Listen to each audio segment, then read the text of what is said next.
Hey everybody, this is Carl from Carl's Opinion. How you doing? We have a special guest today. It's Gerard Cote of Sovereign Hope. As you can see there, that's his website, sovereignhope.org.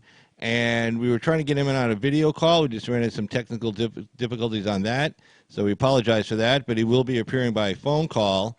And I'll be getting him on here in just a little bit. And just kind of want to introduce him. I did a live interview with him at the last fair I was at. That was the Wild West fair, and it was a 3-day event. And Mr. Cote was at the fair here in Pahrump. He swung by, and we did a live interview with him for about an hour last time. Hey, Deplorable Bobby, how you doing? And good to see you, Jervis. So we're going ahead and we'll get this started. Let me just get the phone call over to Mr. Cote, and we'll get started.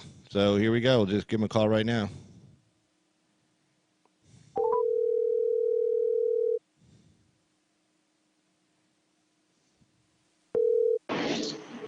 Hey, Hey, Carl. Mr. Cote, how you doing?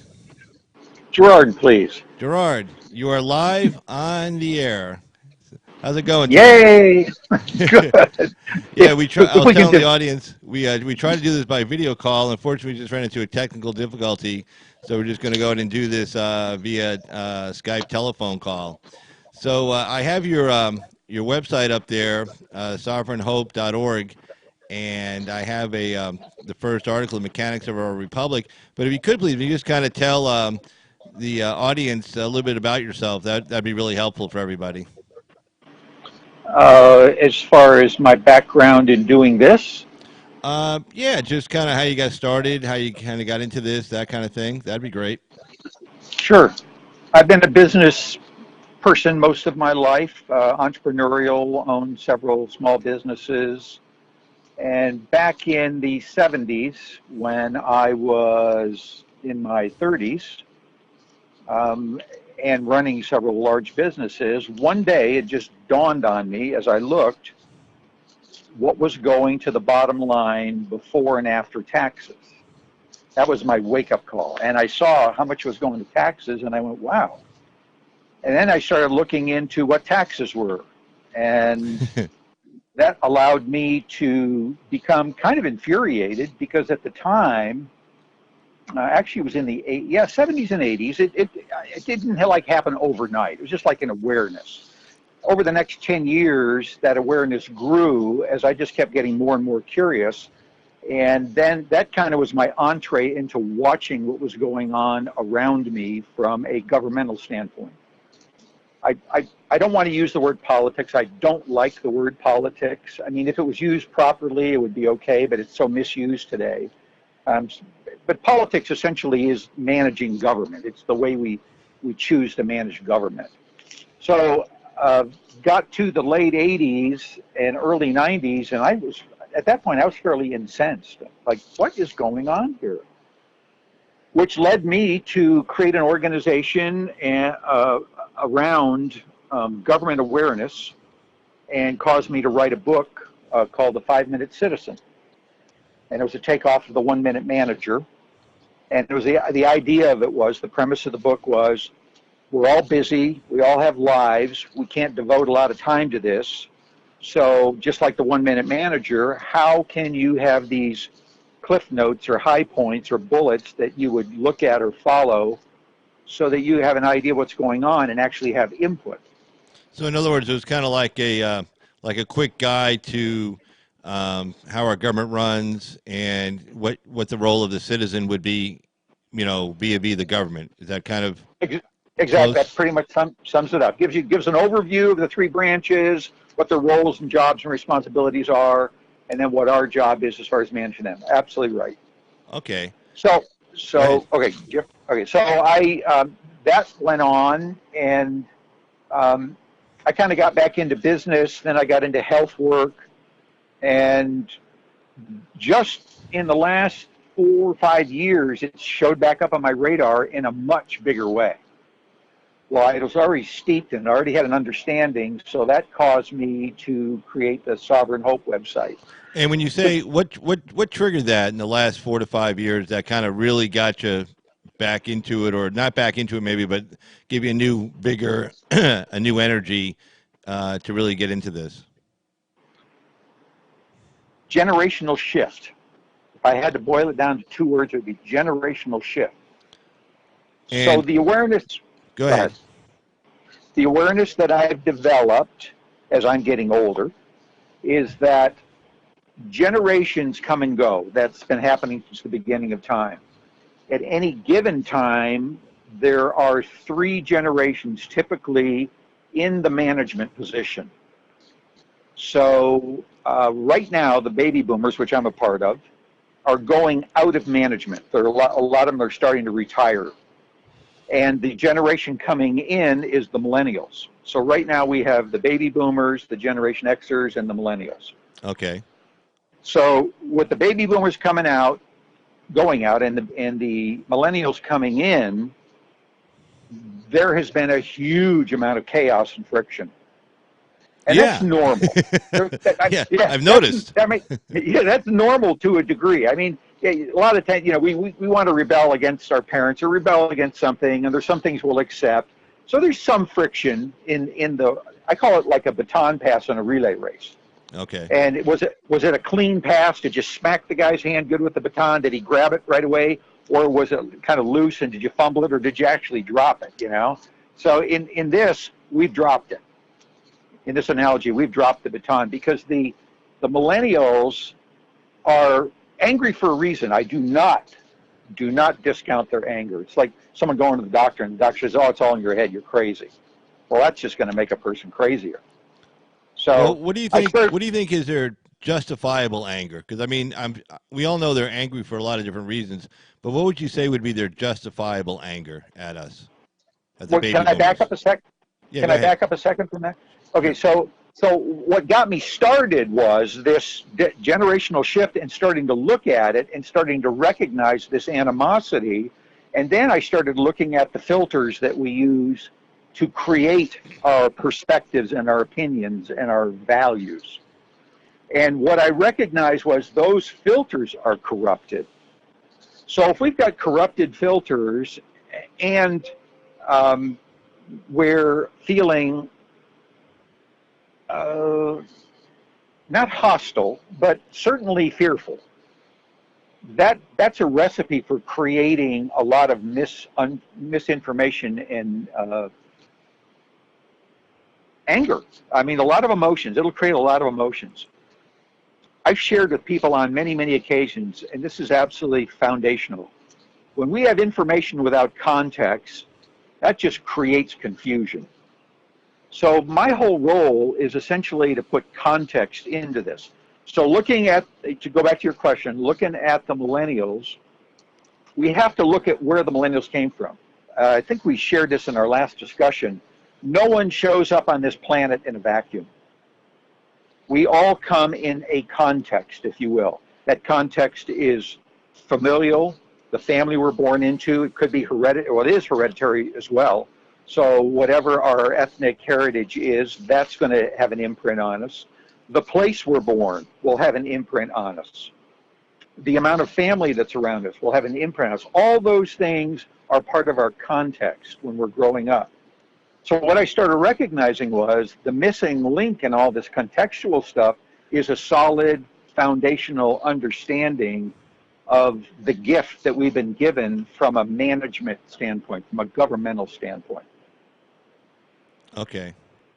So Does that make sense? what would you say was their justifiable anger? Like, tell me how they're, like, again, we know they're angry about a lot of different things, but what would you say they're justified in their, angry about, that they're actually have a real beef with us, the baby boomers? We really gave them a bad example. And so we'd be their grandparents, by the way. Baby boomers would be their grandparents. Their parents are the Generation Xers. So both their parents and us, the grandparents, are fully culpable in this. This is our fault, our responsibility. We gave them a really bad example and a poor environment to come into. That environment is laced with a lot of bad information, a lot of fear, a lot of a bad environment, if you will. A lot of the food's tainted. The water's not good for us in a lot of places. There's a lot of things that are required of our human body. Just look at the physiology of our body to function well. And if our body doesn't function well, it goes to follow that the brain is not going to function well. The brain will be a lot more fearful, a lot more cautious. So it's not a simple equation. You read that paper that I wrote on the mass shootings. Right, I sure did. And in that paper, I talk about it being it's a lifelong situation. This is not something that happens with one bad meal. Although if you have one bad meal with something really toxic, it'll kill you. But if the stuff you're eating or experiencing emotionally is just mildly toxic, it sets you up for this long, debilitating slope. And the further you go down it, the more fearful we become, the more, what's the word I want? Cautious and fearful. And so we start mistrusting. That's what it starts looking like. We start mistrusting. So to look at the millennials right now, they're very mistrusting. Yeah. Yeah. They're they don't trust anything we have to say. That's for sure. And again, they kind of have a reason to. What we did, so that it's not too ambiguous here, what the baby boomers did is become completely invested in the beginnings of the technological revolution, what we saw as the technological revolution. And that was a lot of amp up in electronic methodologies and a lot of advancements in industrial production. Nothing compared to the technological revolution that's happening now, but it was the beginning of it. And we fully got involved and embraced it to the point where we kind of lost our way. We lost our sense of value. We lost our ability to keep it in perspective. Yeah, but hasn't every generation kind of once they advance technologically? I mean, like you look at the Industrial Revolution, we went from people actually working with their brains and their hands to actually being on an assembly line. And I'm sure you could probably go back a couple hundred years before then as well. I mean, don't we lose a little sense of our humanity every time we advance, make a technological innovation? Even back in the 1800s, 1900s, the railroads. Being able to travel great distances at high speeds, relatively speaking, back to what people could do in the past.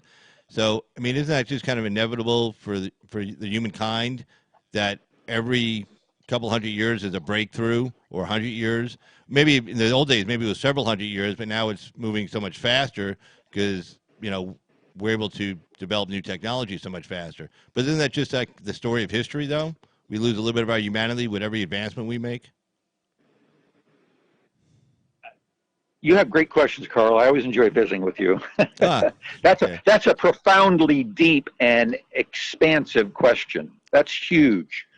So on its surface, on the face of it, no. We do. I actually believe that every generation brings something new to the game. And every generation is impacted by that newness, whether it's agricultural, industrial, technological, however.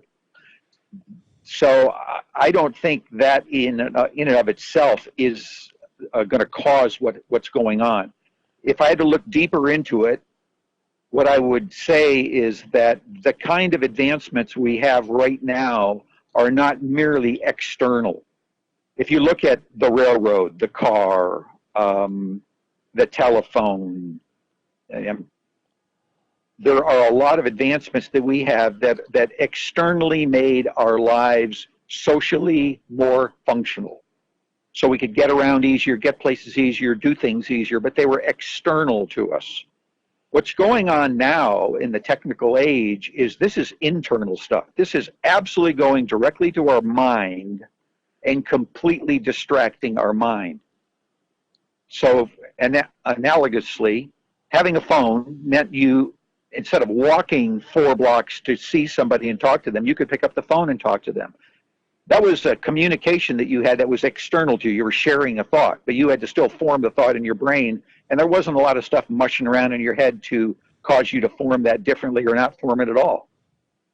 So the environment that we're in right now is pivotal. These are really pivotal times right now. And the thing that keeps impacting on me over and over and over is the amount of humanity that's on the planet right now. We're approaching 8 billion people on the planet right now. And when this country was founded in the 1800s, 1.8 billion.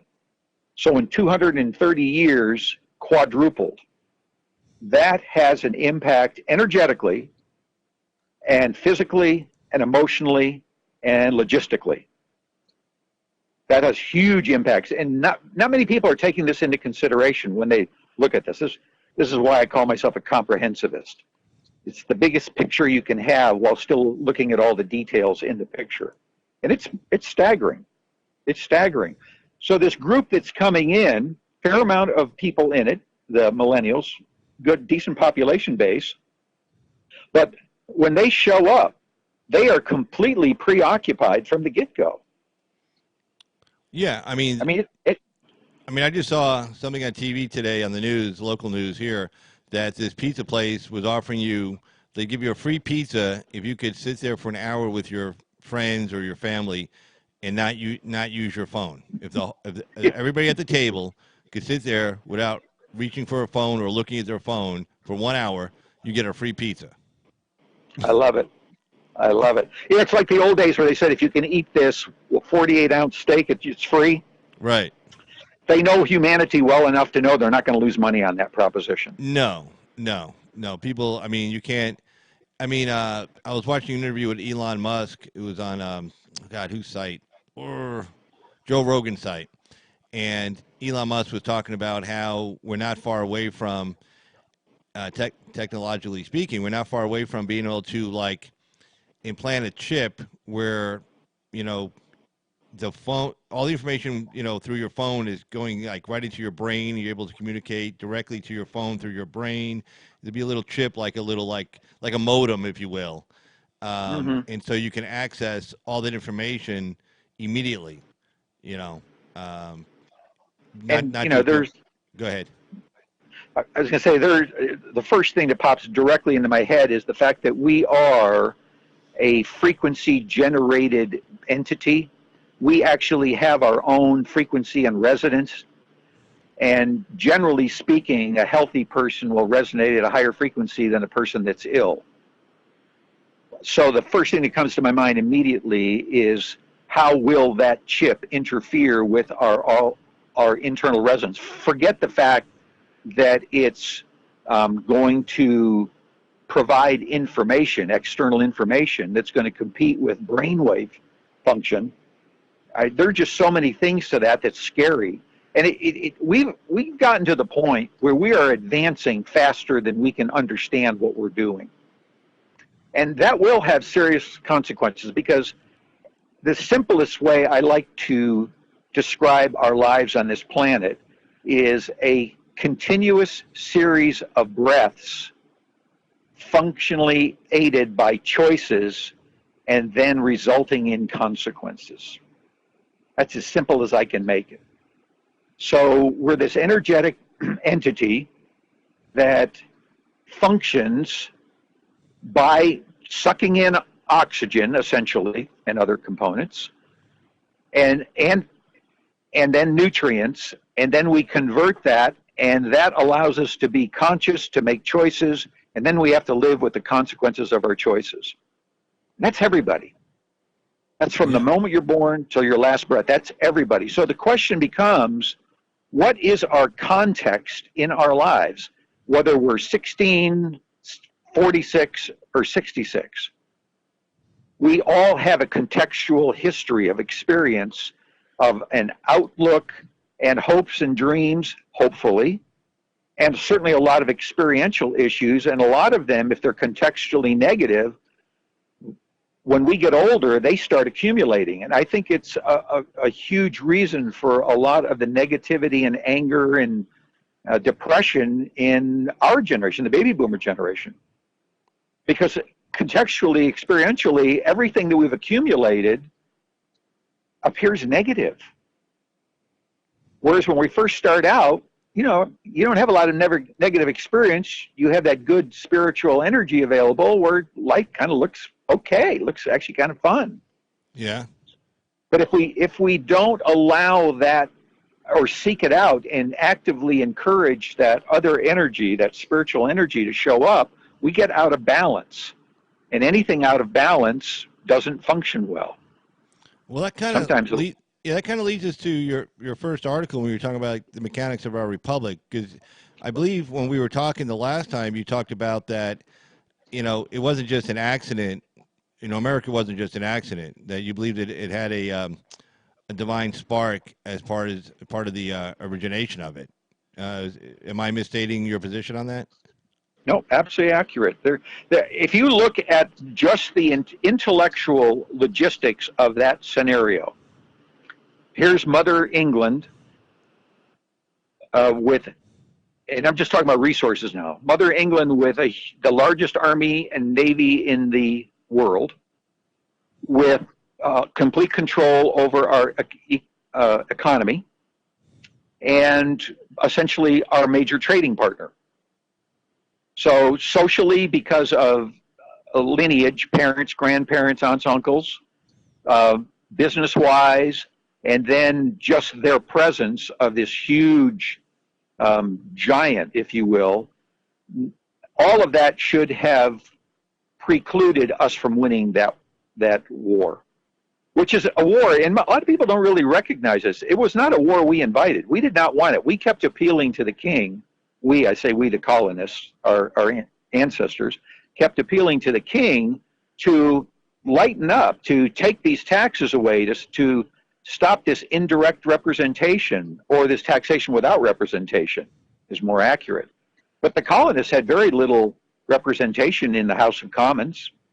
So they were essentially over here being treated like slaves, which was another major input and factor in the production and the growth of the colonies, was slavery.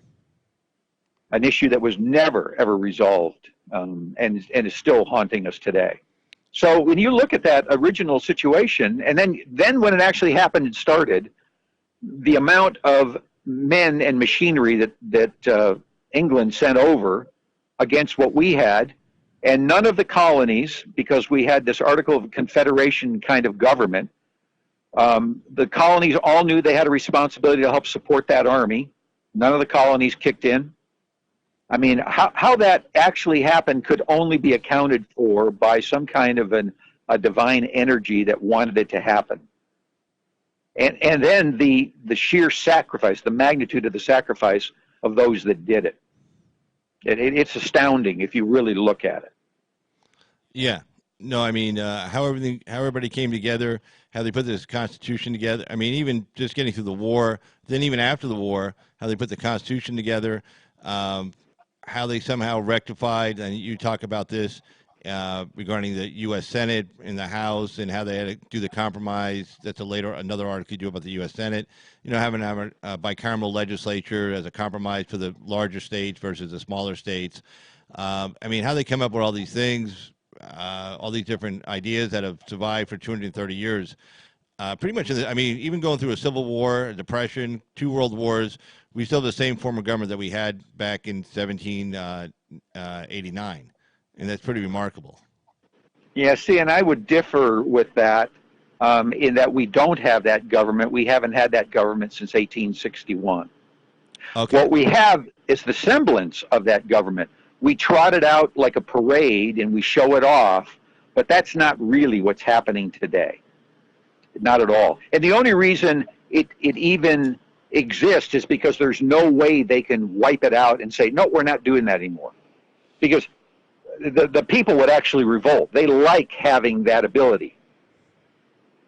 They like having the ability of talking about the Declaration of Independence and celebrating the 4th of July and having a constitution. But when Abraham Lincoln signed the first executive order sending 75,000 troops to invade the South, to basically take back Fort Sumter, he did that unilaterally. And I understand that the country was in crisis. I'm not saying that what he did was wrong, but the way he did it was completely outside of any fabric or framework that the founders ever envisioned. In other words, Completely. he should have gone to what was left of the Congress and got them to declare war. Got before he started rounding up the troops, or Exactly right. What was remaining of the Union at that point should have been called into emergency session. Then he could have taken his official role, according to the one line in the Constitution that allows him to be the commander-in-chief of the standing armies. Then he could have done it that way.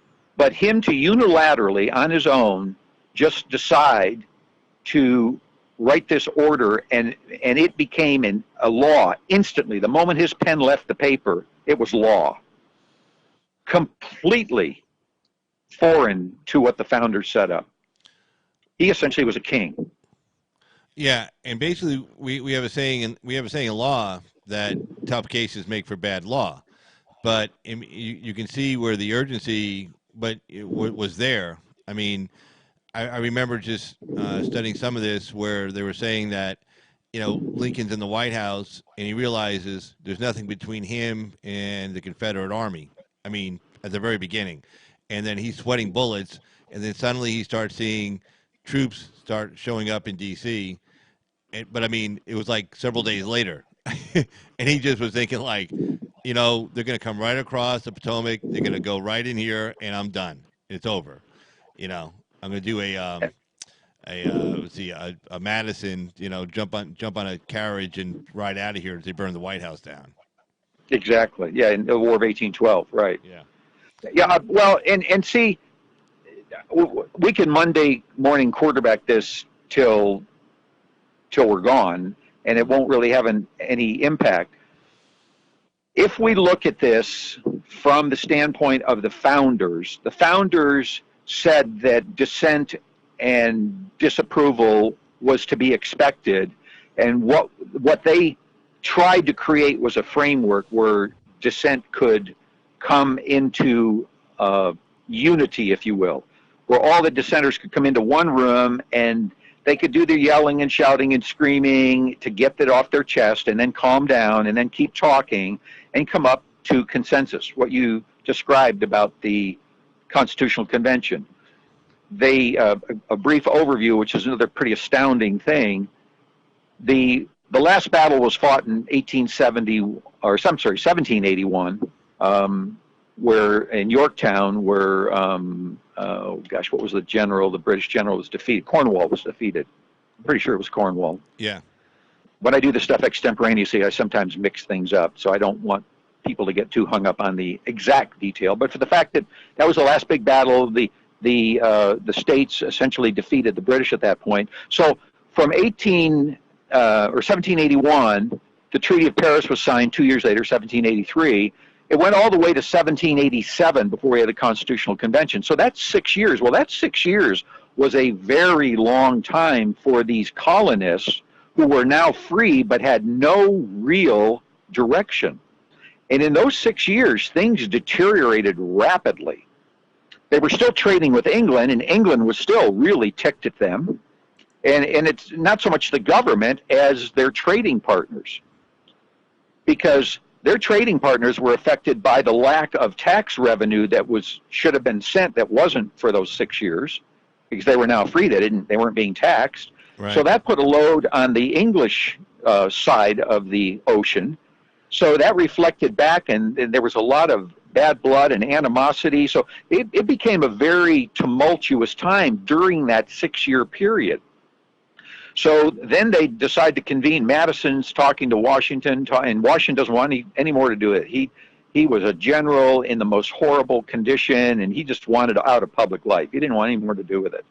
But Madison, who was much younger, and a lot of the people from Virginia were really forceful about this. They said, if we don't do something, this is going to all fall apart. It was going to have been for nothing. So they all reluctantly sent delegates, and this is the critical thing to understand. Again, these were human beings in this. These weren't people that all of a sudden were struck by a vision. They had the same fears and same experiential things that we have today. So they reluctantly sent delegates with their strict instruction that they could excuse me, they could only amend the Articles of Confederation. And Madison already knew that wasn't going to work, so he kind of did an end run around that. And they finally, after a week in session, realized if they were going to make this work, they had to amend them out of existence. And that's where they came up with this really bold idea. But once they got into it, then a lot of the stuff that came out were really friction points between the large and small states on several levels. It wasn't just the representation. There was a lot of things about trade and interstate commerce and how to deal with different ethnic groups, and not just slaves in the colonists, but there were several pockets of various ethnic groups that were involved. So it was a huge task to get to that consensus, and they did. It was a long road, took several months, but they did it. So what they came out with was something that was so revolutionary. And the more I study this and the more I look at it, the more I realize, and we had this conversation after our last interview ended, and I mentioned this to you, what I realized was that the founders did such an incredible job of creating this totally different and unique way of management, totally foreign to anything they'd ever done.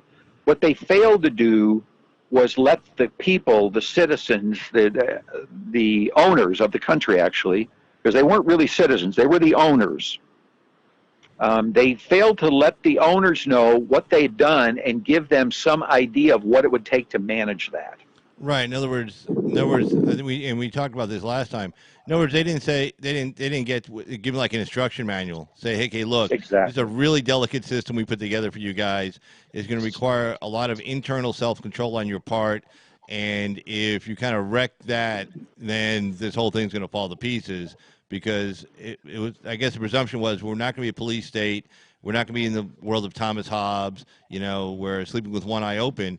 But by not having a police state, a federal police force, all that kind of stuff they saw from the European side, it's going to depend on a lot of community, a lot of people, working with each other at the not even at a local government level, just at a local level. And if you screw that up, then this whole thing's not going to work out. Is that pretty much what you're saying? Kind of. Again, in the context of the times, what the colonies wanted, what the individuals wanted, whether they were a homeowner, a farmer, a business person, they wanted to be left alone to make their own decisions. They knew they were smart enough to make their own decisions. They didn't need somebody leaning over them every second, telling them what to do it and how to do it and how much to do it and how little to do it. They knew they could do that. So what the founders essentially did was give them their dream. What we're giving you is the ability to completely manage yourselves. Go do it. I mean, that was Franklin's remark. What did you give us, sir? A republic, if you can keep it. Right. In that one sentence, what he was saying is, we've just given you exactly what you wanted.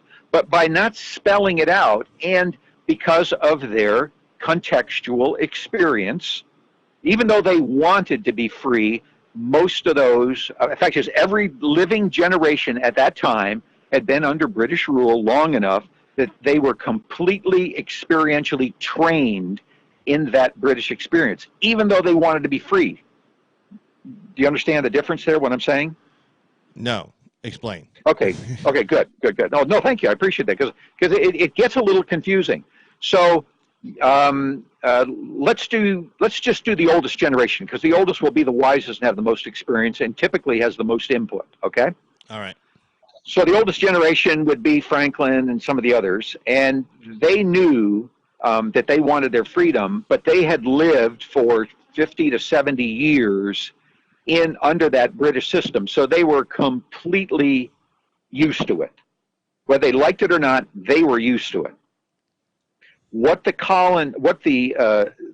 war and the Constitution did essentially was create a form of government where they weren't now answering to anybody. They were the ones that could make the rules. As sovereign owners of the country, they were the rule makers, not the rule followers. So as the rule makers, they were completely responsible for themselves. Now, if they're experientially used to someone looking over their shoulder all the time telling them how to do it, they would have to work very hard at forgetting that, letting that go. And it would be no different than someone who had a real affinity for the evil demon rum to go to their doctor, and their doctor says, your liver is going out. You need to stop drinking. Easier said than done. They hear it, but can they go home every night being in that habit of at 5 o'clock pouring that drink and not do it? Huge, huge shift. Right. And All that's a right. very small example of what the colonists faced. Go ahead. Right. So, well, looking back, were they able to, overcome that addiction? Do you Nope. think? No. Nope, not at all. See, while the founders were alive and in power, Washington for 2 terms, Adams, Madison, Jefferson, all the founders essentially ran the country during their generation's stint in power. Okay, Right. when they started to go out of power, and by the way, let me back up here a little. Even though they were in power, there was a tremendous amount of contention amongst the newly formed states and the newly formed congressional representatives and state representatives. Because this new form of, by golly, this is ours now, nobody's going to tell us how to do it, we got to figure it out for ourselves, was never clearly stated. They all had state constitutions that were essentially what's the word I want? They were delineations of their former compacts. So when all the colonies were formed back in the 1600s and 1700s, they all came together as a group. They had a compact or some kind of an agreement of how they were going to function in their little group. Well, those all essentially morphed into state constitutions, and a lot of them are very similar. All of those had a hierarchy. It goes to the leader-follower hierarchy. Yeah, I mean, a lot of them had bicameral legislatures, and then also a governor sitting atop. Later on, absolutely. They started out much smaller than that, but yes, they all evolved to that. And in those, they were, even though the colonies had their charters, England always had the oversight. So they would only let them go so far. So when they became free states, those constitutions, I'm sorry, those state, well, they were state constitutions then. Each one had their own state constitution. Those state constitutions, all of a sudden, had an entirely different context because they didn't have any limitation of England looking over them. Let me ask this question: Now, did they recognize at the time? I mean, because maybe this kind of goes to what you're saying as far as they didn't give them an instruction manual, or those were my words actually. But do they have an idea that even though it wasn't England looking over them, that basically the federal government they just created, that they were looking over them? The whole point of the federal government was not to look over them. The whole point of the federal government, the initial federal government, was to the outside world to create a unified front. So they weren't 13 little units that could be picked apart or chipped apart. They were one unit. And they talked as one and they stood as one. So they would, if anyone was attacked, they would all respond. So that was the number one thing. To the world, they looked as one externally. And also it became an issue of trade, because if they didn't have that clout, they couldn't get the buyer's discount. You want the buyer's discount, you have to show up and buy and have a big order. Well, they could do that as a nation. Internally. Right, but I mean, obviously, when you say the federal government wasn't created to like overlook them, but obviously the different cabinet positions, like say state, I don't know if did they have a War Department? Or was that a cabinet position at the time?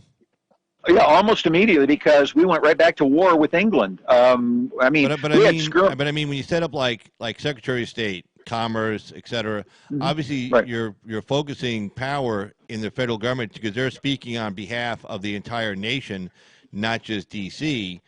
And to the extent that the Secretary of State speaking to a foreign country, they're speaking with the weight of at the time 13 states behind them and speaking on their behalf.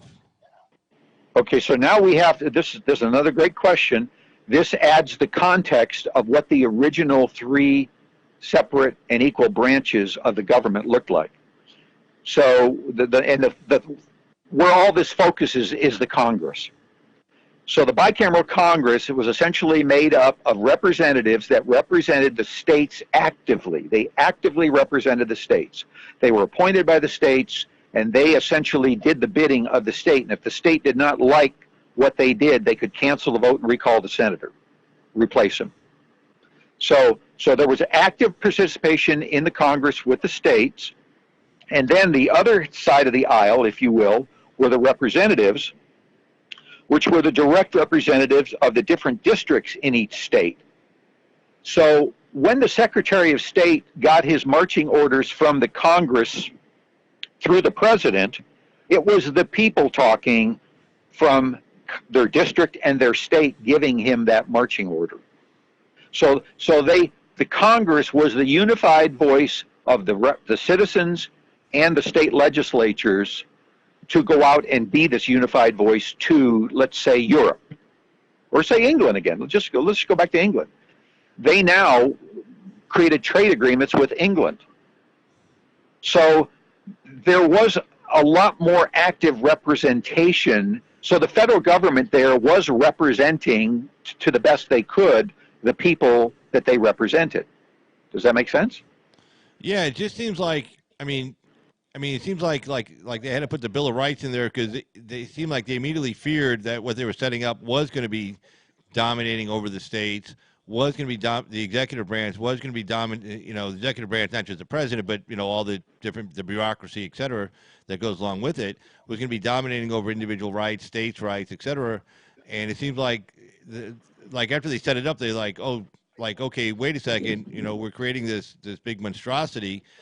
It seems like, maybe this is where the Civil War comes into play, or whatever else kind of problems we had going down the road, like the lack of the instruction manual, that they knew almost from the outset that they were creating this huge behemoth known as the federal government, the federal bureaucracy, and hence the Bill of Rights.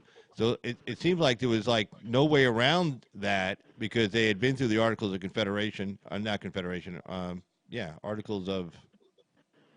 Yeah, the original was the Articles of Right. Confederation. That was the original, yes. Confederation. Yeah, so they've been through that mess, but not for that long, though. I mean, what, 6 years?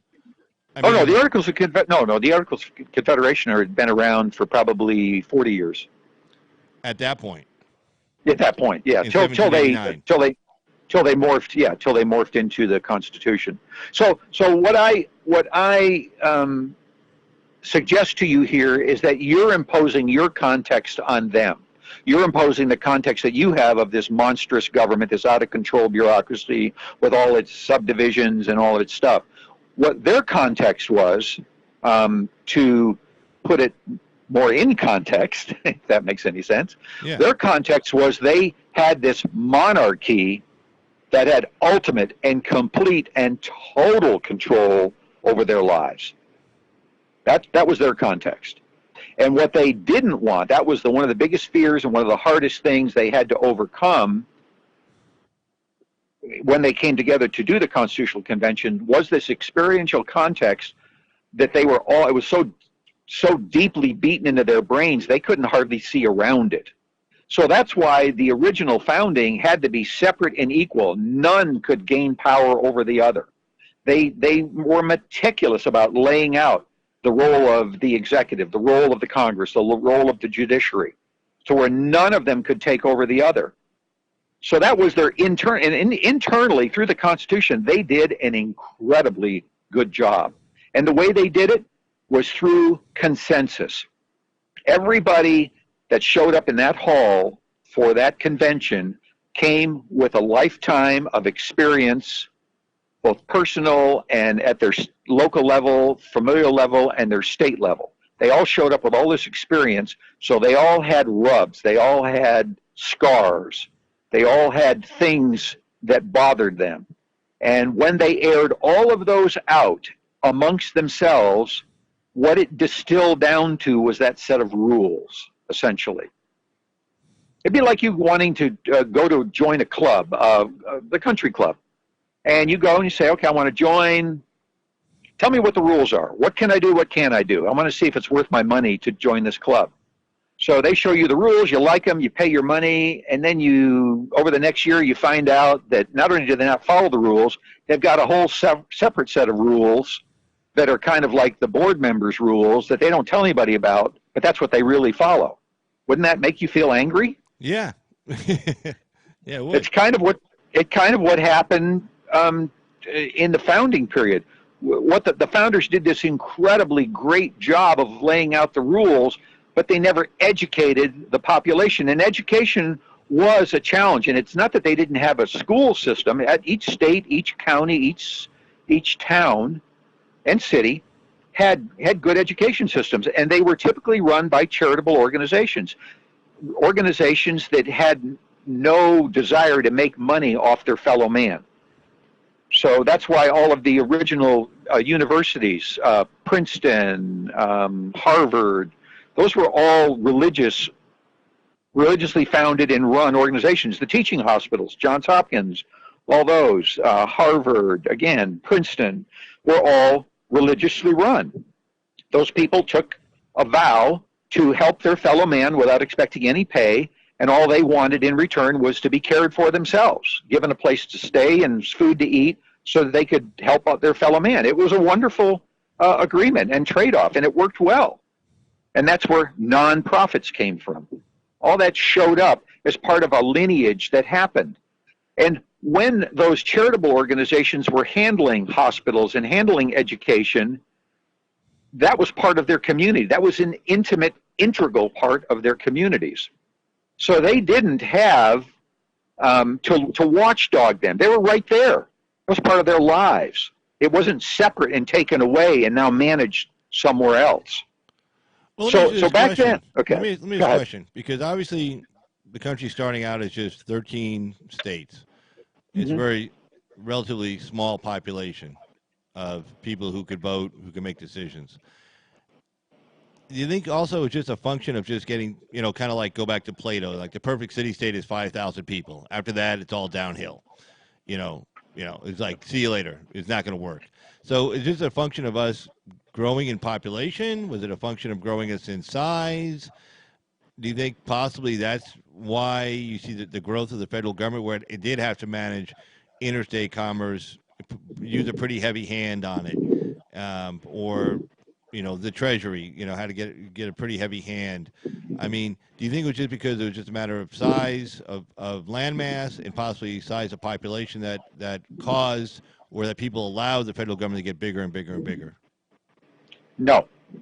Okay. No, the equation that the founders created, and they said so themselves. In their writings in the 1790s, they talked about how this could grow to a country from as large a landmass as they could imagine, with over 300 million people. They envisioned that because the very structure that they created could function because it was a replication of a basic idea. Okay, so what the basic idea was, and it goes back to, the most modern version in a business standpoint is the IBM business model. One manager managing 10 guys, 10 managers managing 100 managers, and then one manager managing 500 managers. They broke it down into groups, and you could replicate that over and over and over, and the bigger you got, then you'd implement another manager to manage another higher group. Military does the same thing. You have a platoon. You've got, since I'm ex-military, I kind of know this, or you have squads, then you have a platoon, then you have a company, then you have a battalion, then you have a regiment, then you have a corps, and at each level, the leadership doesn't leave. So you still have the platoon leader, the squad leader, the company leader, the battalion leader, but then you've got a general to manage the corps. Then you've got a 4-star general. Then you got a 3-star general to manage the battalions. So you've got management oversight at all the different levels, but you never negate the levels. So to the guy down there in the platoon, he just looks at his platoon sergeant. He knows that there's a lieutenant and a captain and a major and a general above them, and that they're part of the chain of command. But the only guy he looks to is his platoon sergeant. That's it. Right. And that's the way the founders set it up. They set it up so that from a federal level, all you look to is your representative. And at the state level, the states essentially look to their senators in the federal Congress. And they gave them the direction. All right. So then, other than, as far as Lincoln signing that executive order in 1861, and then possibly the change in the U.S. Senate, I mean, it's a really broad question. I don't want to get too broad on the question, but I mean, as far as from what we had prior to 1861 to what we have today, other than identifying, say, Lincoln grabbing a lot of executive power, the political parties wanted to change how the U.S. Senate was elected. I mean, what other things have happened that were not organic, if you will, that were kind of forced changes, forced upon us, I guess is the way I'm trying to say it, that has changed the way our government functions today? No, I mean, we start just exactly where you started. The Civil War was forced upon the United States of America.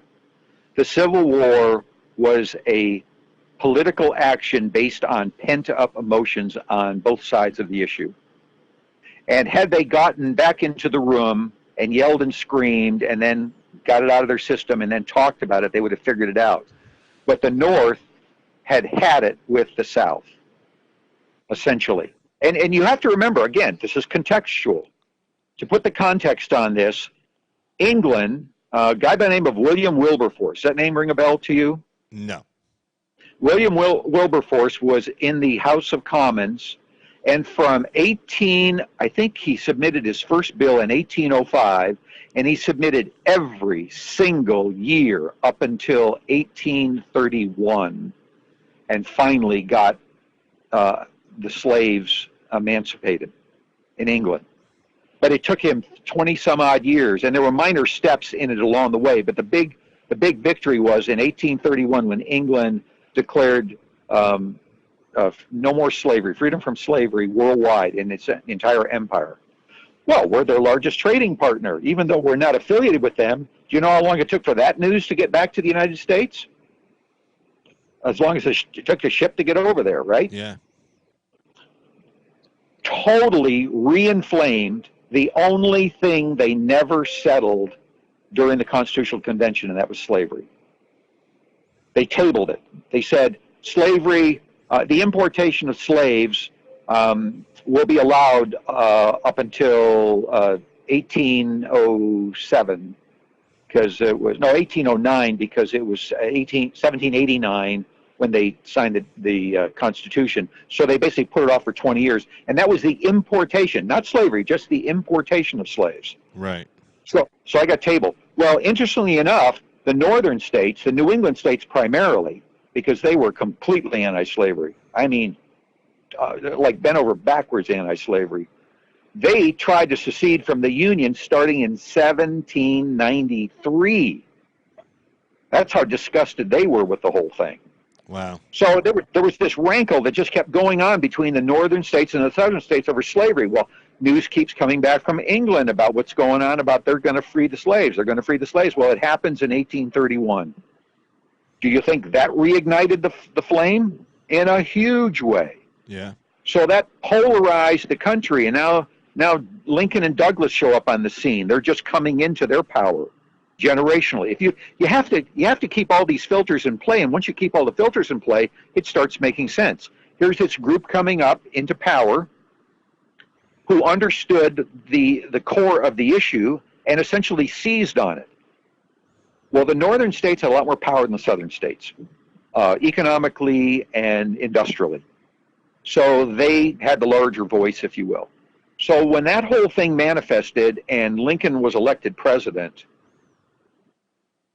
the southern states knew that if he was elected president, because he was representing the northern states, and if you looked at the vote, he was elected by a landslide of northern states, and there was a much bigger population base. So they just completely dominated.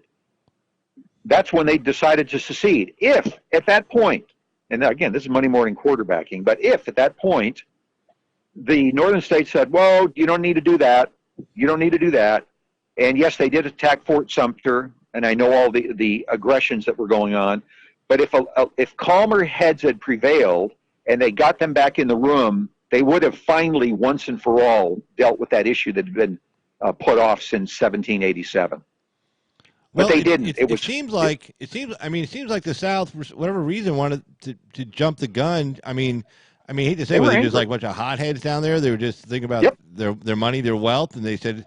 I mean, it seems like even though you had the deal going on, and I think there might have been some cracks in that deal where for every new state, every free state that came in, you had to bring a slave state in to keep a balance of power in the Senate. So That was a Missouri Compromise. Yeah. right, so. Well, but I that, mean, that would I have been don't understand what the profuse. South was worried about. I mean, what do they think Lincoln was going to do within the prior to the Civil War, where he signed the executive order? Did they think he was going to come in and sign No, an no, no, no, executive no. order? That wasn't prior. That was after Sumter was attacked. No. What I'm saying is, prior to the South attacking Sumter and declaring that they're succeeding, what were they so afraid of that Their with the base, election of Lincoln? their base. What had been proven to them by that election was that the North was dominating the politics of the country. And not all the southern states felt that way. Well, the initial secession was 6, and then or was 5, and then Virginia and North Total Carolina joined them. 13? Was it 13 total states? Yeah, maybe it started at 7, and then 2 more joined, and then 2 more after that. It was not all at once. It was an event. But I think the core was 6 initially. I think it was a core of 6 that resigned initially, and it was strictly because they feared for their economic survival. For this is a perspective again. This doesn't make it right or wrong, but from their perspective, if they couldn't have slavery, they were done. And Lincoln ran on a total freedom platform. Yeah, but I mean, what were they afraid that he or the North was going to be able to do to end it? It doesn't seem like politically they could have ended it. I don't know that either, and and I'm sure there's some very learned scholars who have gone in, and that might be fun to just go into the congressional record and just read what was read on to the floor of the Senate and the House for that 2 or 3 years. I actually did dig those books out when I was doing my research. No, I mean, and even if you look at the over. debate, and it was captured in the movie Lincoln, written by what's her name? Can't remember. But the debate when it was just the northern states in the House talking about the 13th Amendment. I mean, that was a tight race. I mean, and that didn't even include the southern states that if they hadn't succeeded would have been part of that vote. Right. They would have never got 2/3 vote if the southern states remained. I mean, they barely got 2/3 with just all the northern states. I don't disagree. And again, we're Monday morning quarterbacking. I know. I just don't understand what the panic was. I mean, it just doesn't make any sense. You're going to break the whole country up, go to war, kill fellow Americans, whether you're from the north or the south. You're going to do all that because you're afraid of what? No, wait a minute. Yeah. Okay, so let's put this. Let me put this in. You just said something. You triggered something in my brain here. To put that in context, their secession from the Union was not meant to trigger a war. That was Lincoln's response to their secession. Their secession was to get the country's attention, like, wow, these guys are really serious. We need to listen to what they have to say. That was their motive. Their motive wasn't to start a war. Lincoln responded with a war. And that infuriated as many people on the North as it did in the South. I don't know if you know this, but Lincoln jailed more people in the North for riots and what's the word I want? Oh gosh, just went right out of my head. I'm protesting. Yeah, that's the word I want. Protesting. For protesting, he suspended the rights of habeas corpus. Most of them in the North were jailed for the entirety of the war, 6 or 7 years, depending on when they were arrested. I mean, he made a lot of enemies on both sides when he invaded the South. That was a unilateral decision that he made on his own. And I'm sure he had some generals and maybe some northern senators and northern politicians. No, but I mean, his invasion of the South was after the South fired on Fort Sumter, correct? I understand. Yes. Yeah. So Yes, I mean, but again, it didn't have to be that way. That could have happened. They went, and somebody could have raised their hand and said, "Whoa, time out here. This is getting way out of hand. We need to sit down and work this out." well, no. What I'm saying is, you're making it sound like Lincoln invaded the South. He fired the first shot. Well, if I remember my history correctly, the only thing he did was resupply the fort, refused to abandon it, pursuant to what the South's requests were, and said, "No, we're not going to abandon the fort. In fact, I'm going to resupply it." And the South goes, "Well, we're just going to take it out, and we're going to kill our fellow Americans." I mean, that's pretty No, you're screwed up. you're accurate. No, you're accurate. No, I mean that's. I mean, I mean, look. I mean, I'm sorry. You pick a state. I don't care. Vermont. They file on a federal armory right now. Guess what? I'll sign up tomorrow and run up to Vermont and start killing some Vermonters. Okay, no problem. I'm done. So I got zero problem with Lincoln sending an army down to the South saying, "Hey, screw you guys. These are fellow Americans you just killed," and they're out there cheering on the cannons, cheering when the flag goes up, cheering that they're killing people inside that damn fort. To hell with them. Slavery or not, forget that issue for a second. They killed fellow And what- Americans, and they were happy and- about it, and they were cheering about it. What the hell? Okay. Screw them. And- They deserve what they got. They were stupid. They made a move. They weren't ready for the move. They were arrogant, and they deserved what they got. Period. And I'm glad they got what they got. Well, I understand your fervor and the animosity that you're showing right now, and it's exactly the kind of emotions that triggered what happened down there. Emotion my ass. They shot and killed and blew up fellow Americans. They were terrorists. If that happened today, pick a state. I don't care. Nevada, whatever. Oregon. They fire on a federal armory, a federal installation. They kill Americans, and they're out there cheering about it. Hey, man, game over. Bets off. That's not emotion or fervor. That's just the law. You can't kill Americans and expect for no repercussions.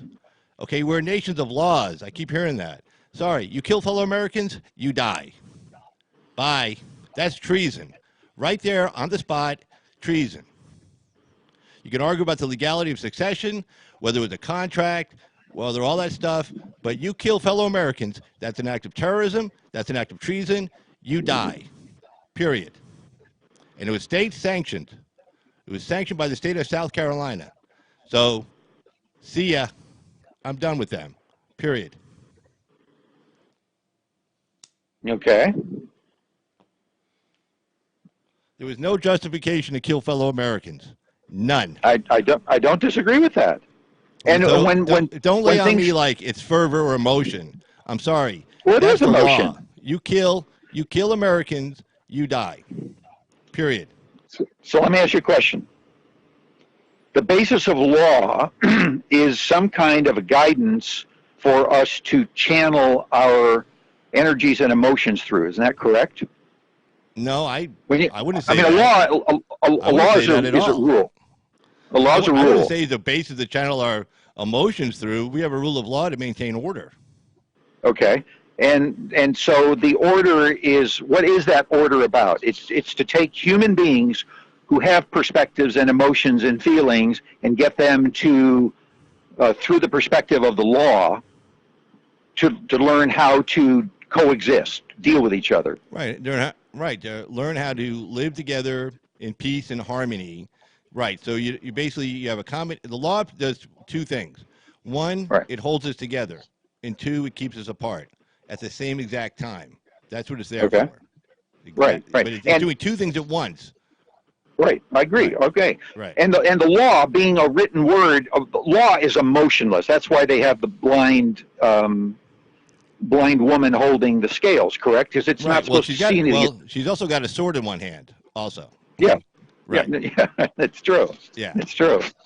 But the idea of law is not emotional. Law is supposed to get to that part of us where we can deal rationally. Well, it's a set of societal norms, okay, that comes Right. through in the law. Like, okay, you can't kill somebody. Okay, we say Right, that's not a exactly. good thing. If you're mad at your neighbor, you just can't go over and shoot him. Okay, sorry, you can't do that. Okay, Right. even if you think he deserved it. No, you got to call the police and do everything else. So it's a way for people, right, you said, to coexist, to keep people together, with a common set of values, and also to keep them apart so people don't resort to self-help. Okay, you have the law in place.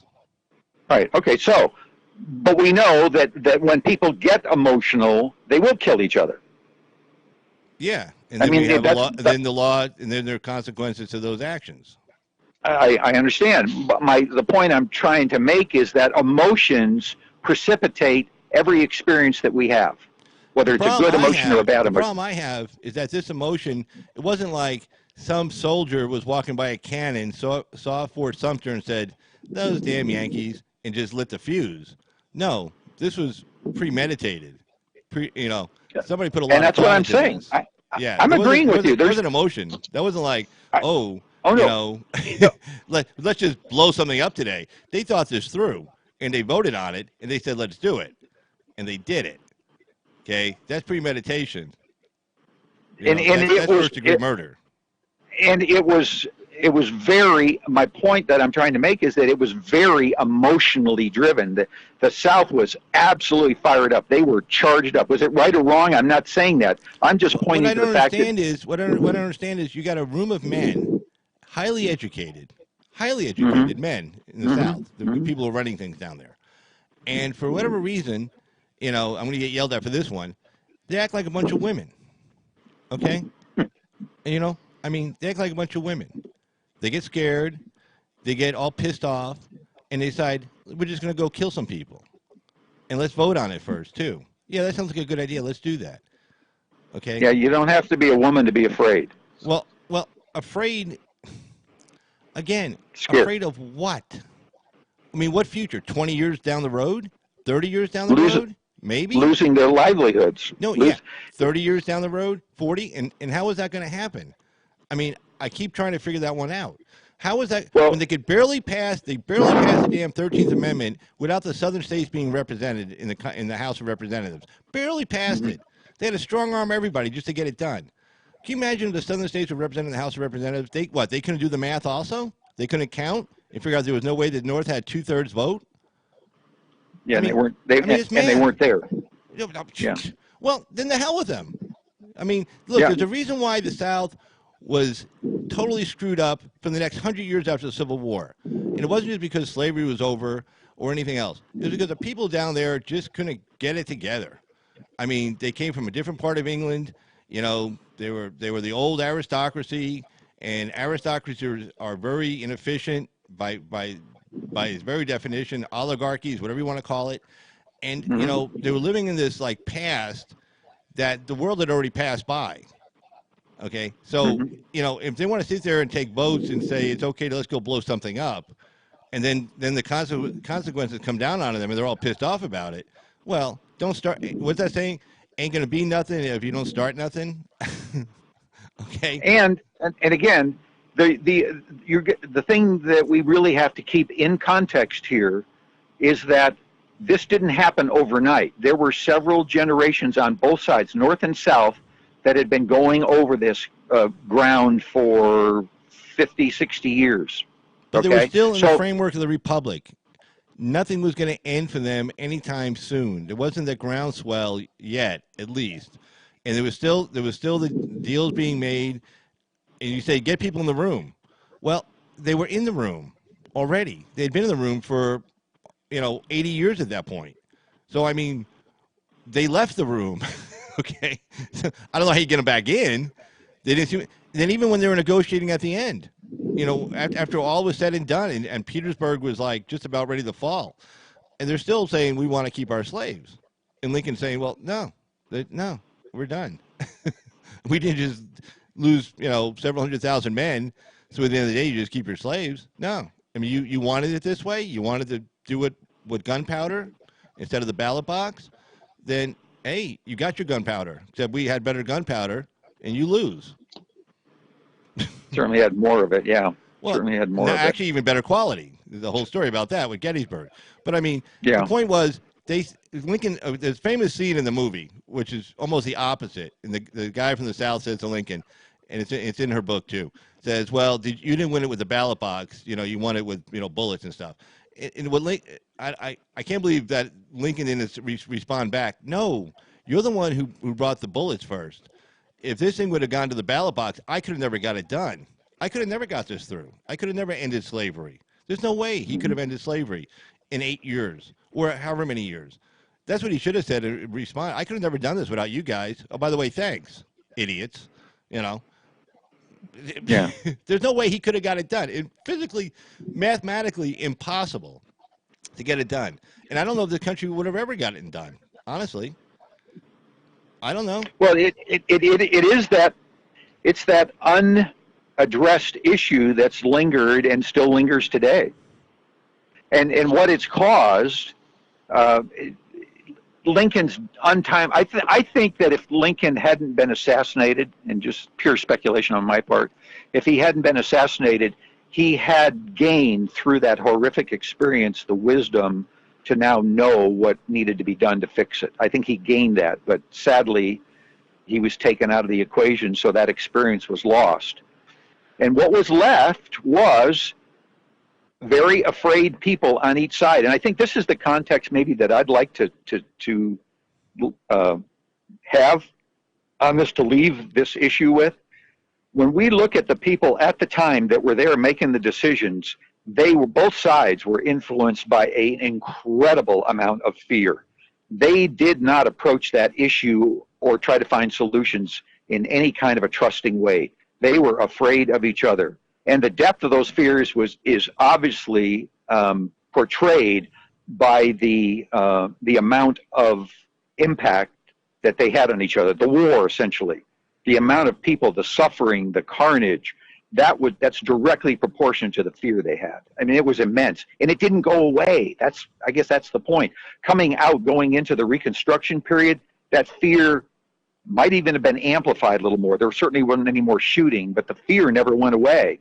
And so the controllers, who were the North at that point, because they had subjugated the South at that point, the controllers in the North essentially piled on, for lack of a better word, to try to amplify their position of control based on their fears. And that's where the whole thing went awry. That's where the three separate branches left. They were gone.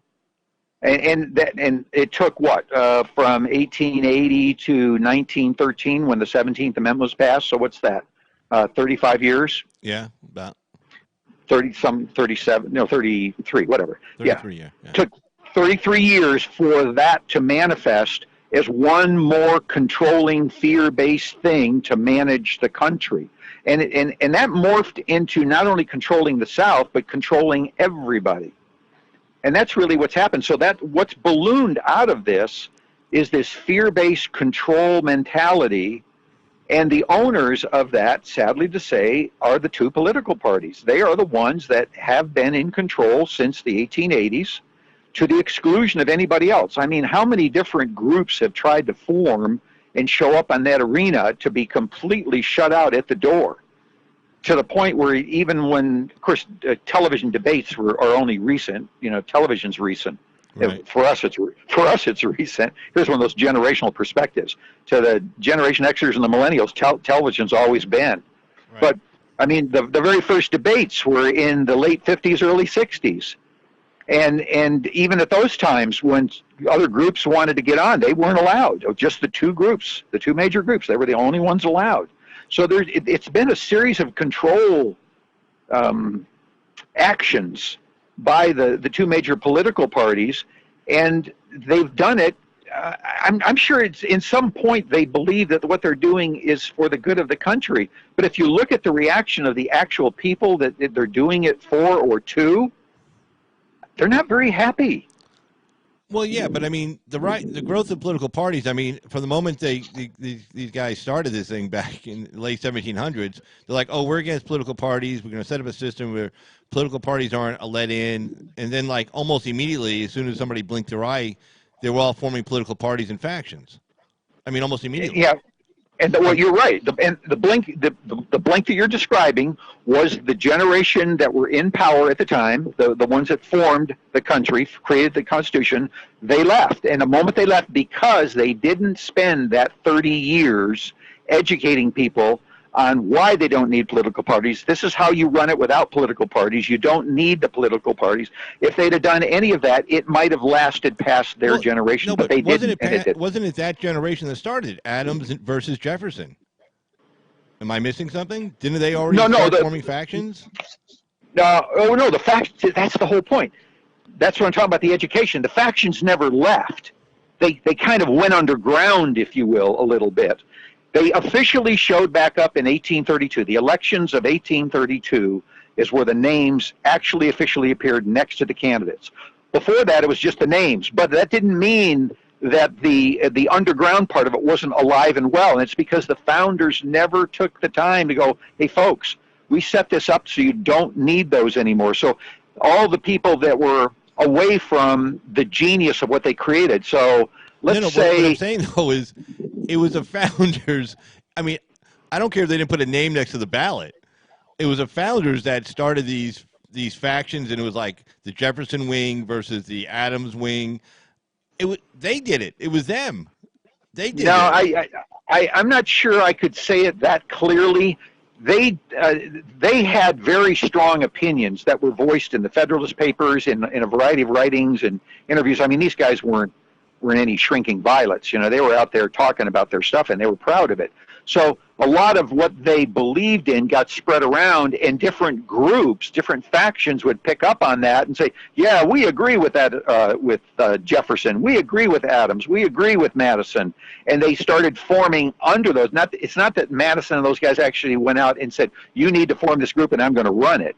It was a natural acclamation based on the fact that, again, the founders never went out and said you don't need to do that anymore. Well, let me ask you this question. Okay, so we don't get the names of the parties on the ballot till 1832. Right. Prior to that, though, when did they call themselves like either Democrats or whatever? When did they first start? When did they first start associating themselves like they had a group meeting, a group party, and it says, okay, we're all the Democrats. We're all whatever, the Whig Party. This is our party, if you will. We're having a party, and everybody over here, we're the Democrats. Everybody over here are the Whigs, or whatever party was in existence. When did that first start happening? Because that was obviously before 1832. Oh, way before. I mean, it essentially started when the colonies had enough participants that they started communicating with each other. So I'm going to say probably late 1860s. And what came over was essentially 1760s. No, late after. It was probably halfway between when they landed on Plymouth Rock and when they had the Revolution. So I'm going to say in the 1680s. No, that's what I'm saying, though. When you're saying the founders didn't educate like the masses, the people, but it sounds like they didn't educate themselves. They were the ones who were doing all this. So who were they going to educate? It sounded like they were doing it themselves anyway. So okay, wait a minute. As far as political parties and stuff, I mean, yeah. Okay, so you just asked me the question of when did all this start, and what I'm saying is it started in the 1680s, and it was a direct reflection on what was going on in England, where there were the Tories and the Whigs, and that got completely experientially drummed into the colonist heads. So they understood political parties from their experience of it coming from England. So now we go up to the constitutional period, the Revolutionary War period in the Constitution. All of those people present, including the founders' generation, were still steeped in it. What the founders recognized was this is a better way to do it, even though the rest, let's say that they were 1,000 people in their group, and the rest of the 5.8 million people in the country had no idea what they were talking about. Because that 1,000 didn't go out and educate the 5.8 million, it never got off the ground. Oh. Well, kind of like, it's kind of like practice what you preach. Exactly. No, but I mean, even if they had educated the masses, educate them what? To protect the masses from the founders? Hey, watch out. We're going to try to form political parties and stuff, and it's going to be disastrous for this country. So get rid of us now. Just do it. No, I see no evidence where Jefferson went out and created the Jefferson Party. People took his vision of what the country should look like, and they would basically group under that vision, and they would call themselves Jeffersonians because of his policies. He didn't form the group and lead it, so it's not like He didn't encourage it for his own political power. He didn't no. say, "Oh, hey guys, stop doing that," or like, "Hey, yeah." I mean, he wasn't buying articles in newspapers and stuff supporting his position. I I've mean, never seen any evidence of it. I've never okay. seen any evidence of it. Yeah, Well, he I mean, obviously again, benefited from it. I find it hard to believe that he wasn't aware well, that it was going on. but again, you have to remember this was a time of tremendous conflict. Just because we'd ended the war with England doesn't mean that we didn't have an adversarial relationship with them on a day-to-day basis. The king and the colonies had reached an agreement. That doesn't mean there weren't hard feelings and experiential stuff. We still had skirmishes going on in Canada because we were still trying to get Canada to become part of us. So there were skirmishes there. There was the Spanish at the south. I mean, I saw this thing the other day. I'll send you a link to it.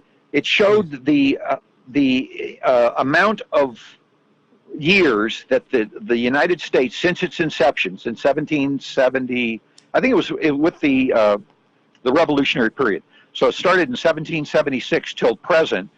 Those 228 years or whatever it is, the United States has been at war for like 203 of them. It's been almost continuous, whether they're Indian wars with other countries, whatever level, we've been in some form of conflict for almost 90% of the time we've been formed. So conflict has been a huge part of it, and conflict is always distraction. So in the founding period, just in that founding period, the conflict that was going on there was very distracting, which kept them from really getting their message out. I mean, everybody was elated that we'd formed this union and we could now hopefully trade better. But, I think what went through every colonist or new American's mind is probably not different, that goes through every American's mind today. We'd like to be able to have a job, feel free to do what we want, free to practice the religion we want, free to say what we want without inflaming people and, creating wars. We'd like to just be left alone to pursue and enjoy our life. I don't think it was much different then than it is today. And with all of the conflict and everything, it's to me, it's very understandable how it created some tremendous distractions to where they couldn't focus. Well, I don't know what to do about the distractions. I mean, it seems like, unless you're going to say they created the distractions, but if they didn't create the distractions, they were organic. Well, that's just life. Name a country that hasn't started as a result of a war, and name a country that hasn't been embroiled in conflict since its inception. Maybe we're a little bit more better at it than others, or maybe we do it more often. But I mean, I can't think of any country except maybe like Australia. Maybe, Well, and they basically go along as part of the world group. Australia kind of follows what England does. No, so but if I'm saying England's is involved, that's life. Okay. Yeah. Then maybe the founders.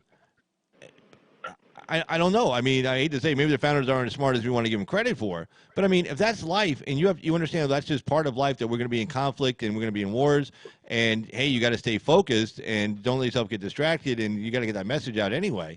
Well, I mean, if they walked into it coming out of a war, were they naive? Do they think, oh, we're never going to be at war again, and then we'll have this time to get all this messaging out? No, I don't think they're naive. And see, again, their role was to create a structure for the people to essentially build off of. It's like a framing crew comes in. The framing crew comes in. Their job's to put up the basic structure, and then everybody else comes in and hangs their sheetrock and all their other stuff. They build the final dwelling. The founders essentially were the framers, and we use that term very specifically. They were the framers. What was incumbent was that the other organizations, like the churches and the social groups, it was incumbent upon them to help spread that message. Somehow there was a breakdown, obviously, because it didn't get out. And my contention is because it didn't get out, people fumbled along in the way they knew that they were experienced about. So what they kept seeing didn't make a lot of sense to them. How come this guy isn't a Whig? How come he's not a Tory? I don't get it. And that, that does fall on whoever the support groups were at the time, because it wasn't just the framers. There was a lot of other influences that were available and out there at that time. Well, maybe after going through that war and going through forming a country, maybe people, would, like you said, just want to be left alone and just deal with their little individual communities and not worry about the bigger story. Like when the Tocqueville comes through here and he sees all these people kind of like doing their own thing, and these little small communities all doing their own thing and not looking towards the federal government for anything. Maybe nobody had an interest in getting a message out. Maybe they just wanted to live their own lives. And maybe the founders, maybe that's when I say they were naive. They were naive to think that, I don't know, people were going to be teaching civics. I think you're exactly right, and that same thing happened after the Civil War. Actually, it happens after every war. It's almost like when you're in some kind of an emotional crisis. Your adrenaline's up. Well, after your adrenaline goes down, you just want to go sit in a corner and just like collapse for a minute. Yeah. And I think emotionally that was true of the Revolutionary period, the Civil War, War of 1812. Doesn't matter what it was. It takes a huge amount of emotional energy to get up for these things, and then there's like an emotional coming down, a period of kind of regrouping, and that's what I'd say that. We're a vibrant community of living, breathing beings that all have emotions. And it's our emotions that create our opinions, and it's our opinions that essentially create policy. And if we don't understand that aspect or address it, we're missing the bigger part of humanity and our role as humans together. What makes a society work is when we can take all of that and find a way to, through consensus, and that's the operative word here, through consensus, get to a place where what we're doing is not what everybody would want, but we can all live with it. And to me, that becomes a common denominator issue. How far down? I know, but let me ask you this question. It seems like when you hear certain people say, "Oh, we're not as good as we can be." Okay. In the scale of human existence right now, who's doing it better than we are? Pick a country. Go ahead. Yeah, I don't know. I'm just thinking. Well, as far as having a proper operating system, we have the most unique operating system, and at the same time, I contend we're not using it. So there are other countries that are doing it as good as we are in our current mode, if that makes sense. Who's doing it better? Because we're operating England right now. Yeah. Okay. England, because we're operating pretty much like England. We have a monarch, just like England has a monarch. England has a parliament who basically does what the monarch says, and we have a Congress that kind of does what our monarch says. I mean, we're very similar. England isn't probably embroiled in as many wars, although since we're one of their major allies, we do involve them in a lot of the wars that we're in. Okay, well, here. Okay, let's get a little more pragmatic. Okay. All right. Take away our protection of England militarily, where they have to pay for their own defense. Their own defense. We have no alliance with them. China gets pissed off at them. Hey, Russia. Hey, high seas, have a nice day. Can't trade anywhere. The ships get attacked. Whole 10 yards. They have to now put the money up. Okay. Now, are they doing it as good as we are under that scenario? Yes or no? Where they have to spend the same amount of money we do for protecting the world and all the sea lanes. They have to protect their own sea lanes, their own trade. They have to protect themselves from getting muscled by other countries without us. Period. Are they as good as we are right now? Well, on the face of the question, that's completely skewed, because what you're doing is you're basing your question on our ability to print money and get other people to buy into it. So No, they don't have the financial wherewithal that we do because we're printing money like there's no tomorrow. Does that money have any value? No, but it doesn't matter because people are saying, "Okay, yeah, I'll take that. That's fine." Well, then it has So value. no, Then it has value. no, no, It no. has It value in doesn't trade. have any. If I have a rusty saw, okay, and I know it sucks, but somebody wants to give me something else for that rusty saw, that saw now has value. You can trade for it. Yes. Yeah. Well, if the dollar is not backed up by anything, but somebody's willing to give me some oil for that dollar has that piece of paper has value. Oh, I'm not saying in the current scenario, and that's why I say it's kind of a skewed question, because in the real world of true valuation, we have completely overextended ourselves, which is why we keep track of them, right? Why we're at, was it 21 trillion or some About 20 crazy trillion in number debt. right now? 100% of our GDP right now. Yeah, yeah. I mean, it's just a staggering huge number, and it doesn't. It's incomprehensible, is what it is. There's no way to even comprehend what that really amounts to. But you're right from the standpoint that people still want greenbacks and will take payment and accept payment in them. It has value. I don't disagree with that. But it's still a skewed point because England doesn't print money, so they can't accumulate that amount of weaponry. And really what you're pointing to is the fact that we, through our superior firepower, are maintaining some semblance of control. No. That's not what I'm saying. What I'm saying is, Okay. okay.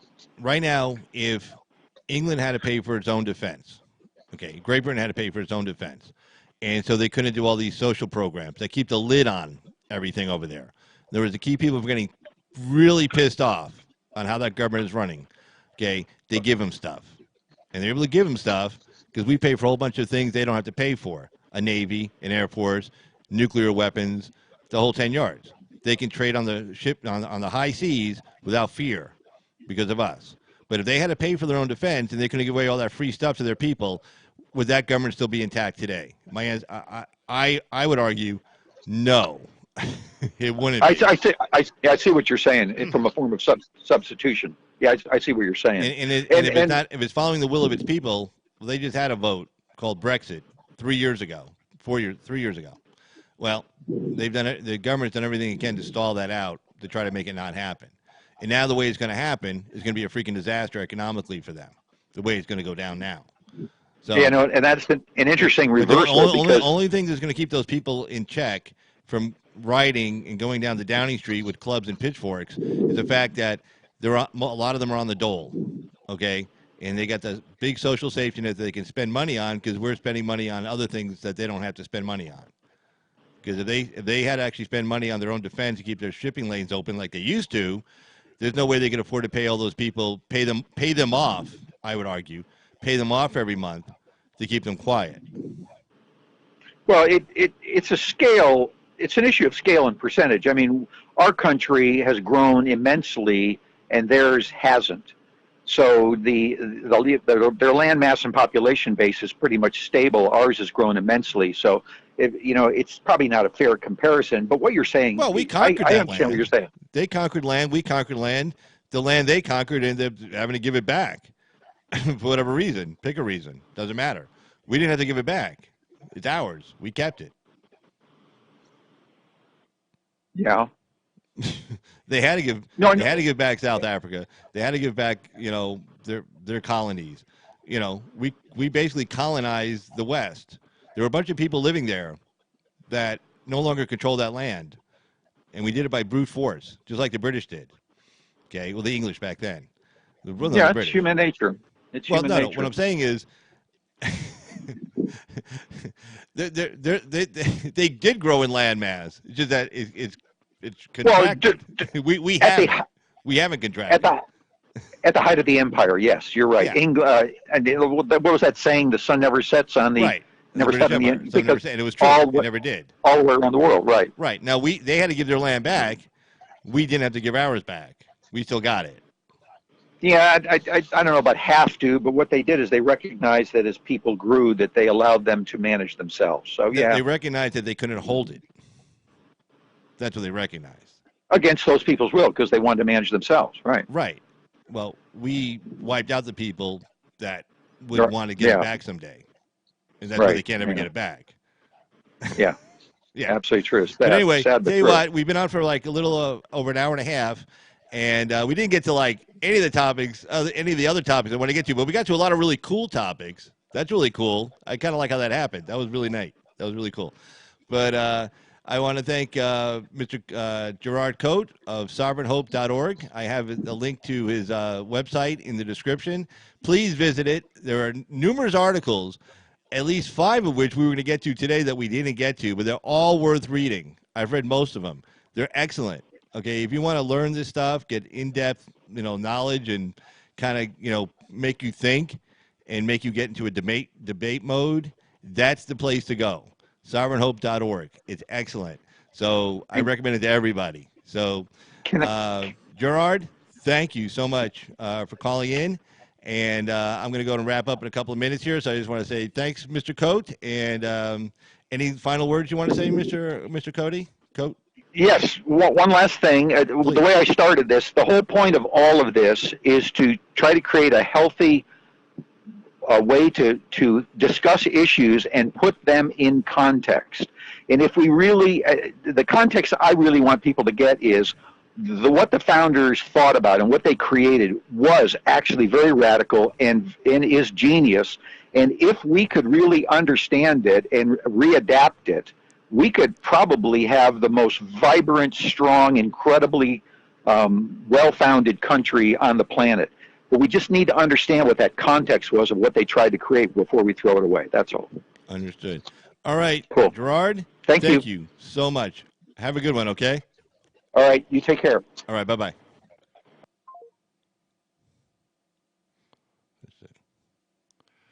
All right, hold on. Let me just jump over here. We'll pop up here. Anyway, that was Gerard Cote. Cote. I always mispronounce his last name. I think it's Cote or Cote. But anyways, Gerard, C-O-T-E. He's of sovereignhope.org. I have a link in the description. It's an excellent website to go to. He writes there's lots of articles on there. They're all very well researched, very well written, very thought provoking. It'll make you think, as you can see from the numerous debates we had just in this last hour and a half. Definitely makes you think and makes you ask a lot of questions. And that's what education's about. Education's not about someone giving you the answers. It's about someone making you think enough to ask the questions, to say, hey, what is this? Wait, what about this? What about this? And so if you want to go to a really good website, I would definitely recommend sovereignhope.org. It's definitely worth checking out. So I want to thank everybody who's been in the chat room today, everybody who's watching us, everybody who'll be watching later. Thanks so much. And for Carl's Opinion, this is Carl. Have a good one, guys. Take care. Bye-bye.